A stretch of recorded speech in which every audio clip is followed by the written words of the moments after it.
بسم اللہ الرحمن الرحیم۔ معزز خواتین و حضرات، فرائض الصمتین فی فضائل المرتضیٰ والبطول والسبتین، اس عظیم کتاب کا پارٹ 4 آپ کی خدمت میں آج پیش کیا جا رہا ہے۔ اس عظیم کتاب کو لکھنے کا شرف حاصل ہوا ہے حضرت محدث کبیر ابراہیم بن محمد الجوینی الخراسانی رحمۃ اللہ علیہ کو، جو کہ 7ویں صدی کے عظیم محدث ہیں، اور اس کتاب کا اردو ترجمہ کرنے کی سعادت ملی ہے علامہ صفدر رضا قادری صاحب کو۔ علامہ صفدر رضا قادری صاحب نے اردو ترجمے کا نام نور الثقلین رکھا ہے۔ آگے بڑھنے سے پہلے جن محبان اہل بیت نے ابھی تک اس چینل پنجتنی کو سبسکرائب نہیں کیا، ان سے گزارش ہے کہ اس کو سبسکرائب کر دیں تاکہ آنے والی ویڈیوز ان تک آسانی کے ساتھ پہنچ سکے۔ حضرت محدث کبیر فرماتے ہیں، ابتدائیہ اس بات کے بیان میں ہے کہ بے شک نبی معظم صلی اللہ علیہ وآلہ وسلم پر اور ان کی آل پر درود پڑھنا جو تمام اعمال سے زیادہ معزز ہے اور ان سب سے زیادہ کامل نصاب والا ہے، تمام اطاعت میں سے افضل ہے، ان سب اعمال سے زیادہ ثواب والا عمل ہے، از روئے قبولیت تیز تر ہے، ان سب اعمال سے زیادہ پسندیدہ ہے، ان سب میں سیدھے راستے والا ہے، اجابت یعنی قبولیت کا دروازہ کھولنے میں سب سے زیادہ تیز تر ہے،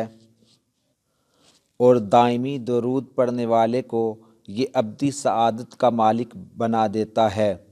اور یہ مصائب سے خلاصی کا سبب ہے، اور کفایت کرنے والا ہے، اور بلندی درجات کے لیے ایک زینہ اور سیڑھی ہے، اور تمام ابواب اس امام کے مناقب کے ذکر میں ہیں جو مدینۃ العلم کا دروازہ ہے، اور جن کی فضیلت اور پسندیدگی کی وضاحت کے لیے وحی نازل ہوئی اور کتاب بولی، اور جو حسن اور حسین علیہ السلام کے والد گرامی ہیں، اور جو ثقلین کے مولا ہیں۔ مواحات میں عزت والے رسولوں کے خاتم حضرت محمد مصطفیٰ صلی اللہ علیہ وآلہ وسلم نے انہیں اپنا بھائی بنایا، جو عالمین کے معبود کے پاکیزہ رسول ہیں۔ حضرت علی المرتضیٰ جناب نبی کریم حضرت محمد مصطفیٰ صلی اللہ علیہ وآلہ وسلم کے وصی اور ان کے وزیر ہیں۔ وہ ابو السادات سرداروں کے سردار حیدر ہیں، اور حاتمہ آپ کی عالی جناب سے مروی کلمات اور ان کے فوائد کے بارے میں ہے جو آپ کی بارگاہ سے ماثور ہیں، اور ان چمکدار موتیوں کے بارے میں ہے جو آپ کے علم کے سمندر سے نکلے ہیں۔ درود و سلام ہو محمد عربی صلی اللہ علیہ وآلہ وسلم پر اور حضرت علی المرتضیٰ علیہ السلام پر، جن روایات پر صاحب شوق مشتاق ہوئے اور توق والے چلائے، اور وہ روایات جو منظر عام پر نہیں ہیں، اور ان کے بارے میں جن پر رات کی تاریکی چھائی ہوئی ہے اور ان صفحات پر میل جم چکی ہے۔ حضرت محدث کبیر نے سب سے پہلے درود شریف کا باب رکھا ہے۔ درود شریف کے متعلق وہ احادیث نقل کرتے ہوئے کہتے ہیں کہ حضرت انس بن مالک رضی اللہ عنہ سے روایت ہے، انہوں نے کہا کہ رسول کریم صلی اللہ علیہ وآلہ وسلم نے ارشاد فرمایا، جس نے مجھ پر ایک مرتبہ درود پڑھا، اللہ تبارک و تعالیٰ اس پر 10 مرتبہ رحمت نازل فرمائے گا، اس کی 10 خطائیں مٹا دے گا، اور اس کے 10 درجے بلند کرے گا۔ ایک اور روایت لکھتے ہیں کہ حضرت موسیٰ بن طلحہ سے روایت ہے، انہوں نے کہا کہ میں نے زید بن حارثہ رضی اللہ عنہ سے پوچھا، انہوں نے کہا کہ میں نے رسول کریم صلی اللہ علیہ وآلہ وسلم سے درود کے متعلق سوال کیا، تو آپ صلی اللہ علیہ وآلہ وسلم نے ارشاد فرمایا، مجھ پر درود پڑھو اور دعا میں کوشش کرو، اور درود اس طرح پڑھو، اللہم صلی علی محمد و آل محمد۔ حضرت امام جعفر صادق علیہ السلام نے اپنے والد اور انہوں نے حضرت امام زین العابدین سے اور انہوں نے اپنے والد حضرت علی المرتضیٰ کرم اللہ وجہہ الکریم سے روایت کی کہ رسول کریم صلی اللہ علیہ وآلہ وسلم نے ارشاد فرمایا، جس نے محمد و آل محمد علیہ السلام پر 100 مرتبہ درود پڑھا، اللہ تبارک و تعالی اس کی 100 حاجات کو پورا فرمائے گا۔ حضرت ابن مسعود رضی اللہ عنہ نے رسول کریم صلی اللہ علیہ وآلہ وسلم سے روایت کی کہ آپ صلی اللہ علیہ وآلہ وسلم نے ارشاد فرمایا، جب تم میں سے کوئی نماز کے تشہد میں بیٹھے تو وہ یوں پڑھے، اللہم صلی علی محمد وعلی آل محمد وبارک علی محمد وعلی آل محمد وترحم علی محمد وعلی آل محمد کما صلیت وبارکت وترحمت علی ابراہیم وعلی آل ابراہیم انک حمید مجید۔ اس کے بعد حضرت ابو مسعود سے ہی ایک روایت ہے کہ انہوں نے کہا کہ جب آیت درود نازل ہوئی تو صحابہ کرام رضوان اللہ اجمعین نے عرض کیا، یا رسول اللہ صلی اللہ علیہ وآلہ وسلم، ہم آپ پر سلام پڑھنا تو جان چکے، مگر آپ پر درود کیسے پڑھیں، جب کہ اللہ تعالیٰ نے آپ کے آپ کی خاطر گناہ معاف فرما دیے ہیں۔ تو حضور صلی اللہ علیہ وآلہ وسلم نے ارشاد فرمایا کہ تم درود اس طرح پڑھو، اللہم صلی علی محمد وعلی آل محمد کما صلیت علی ابراہیم وعلی آل ابراہیم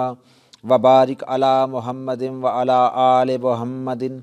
کما بارکت علی ابراہیم وعلی آل ابراہیم۔ اس کے بعد ایک اور روایت نقل کرتے ہیں کہ کعب بن اجرا سے روایت ہے، انہوں نے کہا کہ جب آیت درود نازل ہوئی تو ہم نے عرض کیا، یا رسول اللہ صلی اللہ علیہ وآلہ وسلم، ہم آپ پر سلام پڑھنا تو جان چکے مگر درود کیسے پڑھیں؟ تو حضور نے ارشاد فرمایا کہ درود اس طرح پڑھو، اللہم اجعل صلواتک و برکاتک علی محمد وعلی آل محمد کما جعلتها علی ابراہیم وعلی آل ابراہیم انک حمید مجید وبارک علی محمد وعلی آل محمد کما بارکت علی ابراہیم وعلی آل ابراہیم انک حمید مجید۔ اس کے بعد حضرت ام سلمہ رضی اللہ عنہ نے رسول کریم صلی اللہ علیہ وآلہ وسلم سے روایت بیان کی کہ حضور علیہ الصلوۃ والسلام نے حضرت فاطمہ الزہرا سلام اللہ علیہا سے ارشاد فرمایا، تم اپنے شوہر اور اپنے بیٹوں کو اپنے ساتھ لے کر میرے پاس آؤ۔ حضرت ام سلمہ رضی اللہ عنہا نے ارشاد فرمایا، جناب فاطمہ الزہرا سلام اللہ علیہا ان کو ساتھ لے کر تشریف لائیں تو آپ صلی اللہ علیہ وآلہ وسلم نے ان پر کسا ڈالی، پھر ہاتھ اٹھا کر ان کے لیے دعا فرمائی، اللہم ہؤلاء آل محمد فاجعل صلواتک و برکاتک علی آل محمد انک حمید مجید۔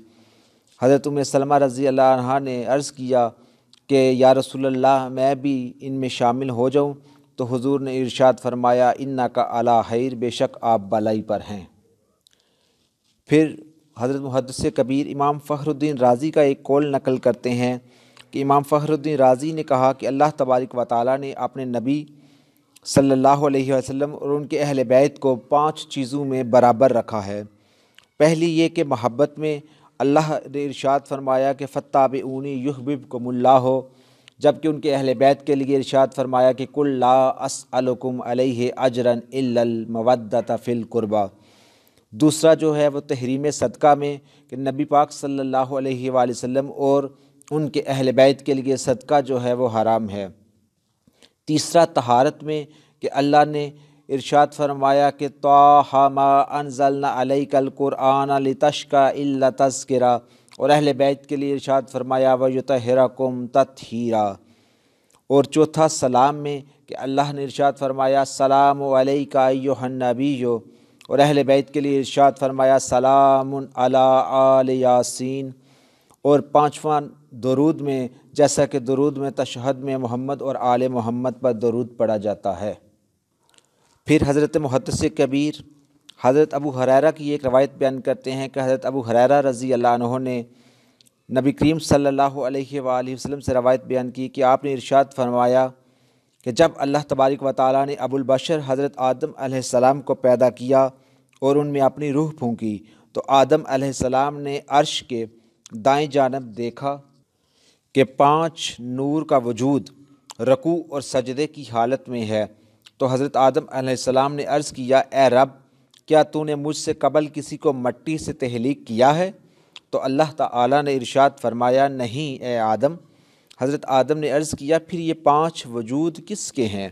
جن کو میں اپنی صورت و حیت میں دیکھ رہا ہوں؟ تو اللہ رب العزت نے ارشاد فرمایا، یہ 5 تیری اولاد سے ہوں گے، اگر یہ نہ ہوتے تو تجھے پیدا نہ کیا جاتا۔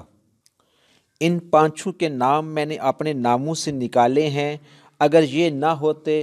تو نہ میں جنت کو پیدا کرتا، نہ دوزخ کو، نہ عرش کو اور نہ کرسی کو، نہ آسمان اور نہ زمین کو، نہ فرشتوں کو اور نہ جن و انس کو۔ پس میں محمود ہوں اور یہ محمد ہے، میں علی ہوں اور یہ علی ہے، میں فاطر ہوں اور یہ فاطمہ ہے، مجھ سے احسان ہے اور یہ حسن ہے، میں محسن ہوں اور یہ حسین ہے۔ مجھے اپنی عزت کی قسم، اگر کوئی ایک دانے کے برابر ان کا بغض لے کر میرے پاس آئے گا تو میں اسے جہنم میں دھکیل دوں گا اور مجھے اس کی کوئی پرواہ نہیں۔ اے آدم، یہ میرے برگزیدہ ہیں، میں ان کی وجہ سے لوگوں کو نجات عطا کروں گا اور ان کی وجہ سے ہلاک کروں گا۔